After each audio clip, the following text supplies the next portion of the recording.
Greetings in the precious name of Jesus.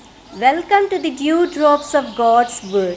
Let us begin our day with God's blessings for us today. From the Gospel according to St. John, chapter 13, verse 3. Jesus, knowing that the Father had given all things into his hands, and that he had come from God and was going back to God. This verse speaks of the life of Jesus. When he came into this world, he came as one sent from God, a sinless one, and become sin for fallen men. Second letter to Corinthians chapter 5 verse 21.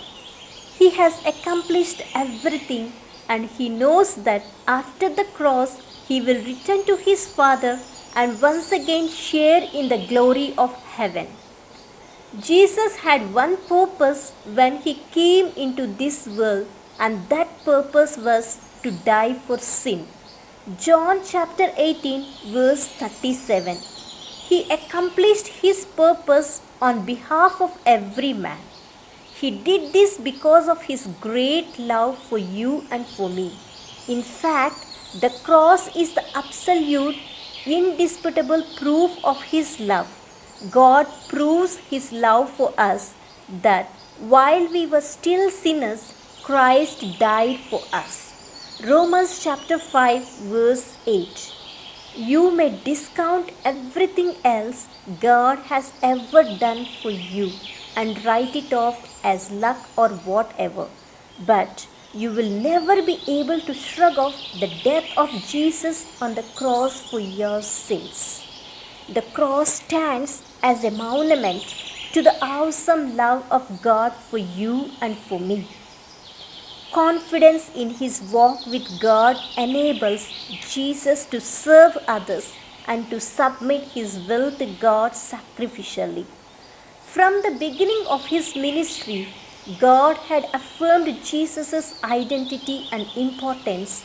You are my son, whom I love. With you I am well pleased. Mark chapter 1 verse 11. Knowing his identity, Jesus now serves his disciples by showing them that the power of authority is service to others, not service for them.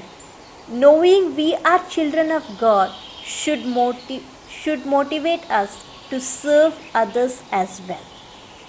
Let us say a small prayer. Abba Father, thank you for speaking to me through your holy word. Father, please give me the courage and confidence to serve others sacrificially. I know you have made me your child, so please use me as your child to be a blessing to others. In Jesus' name I pray, Amen. God bless you, my dear friends. Have a great day filled with God's grace and blessings.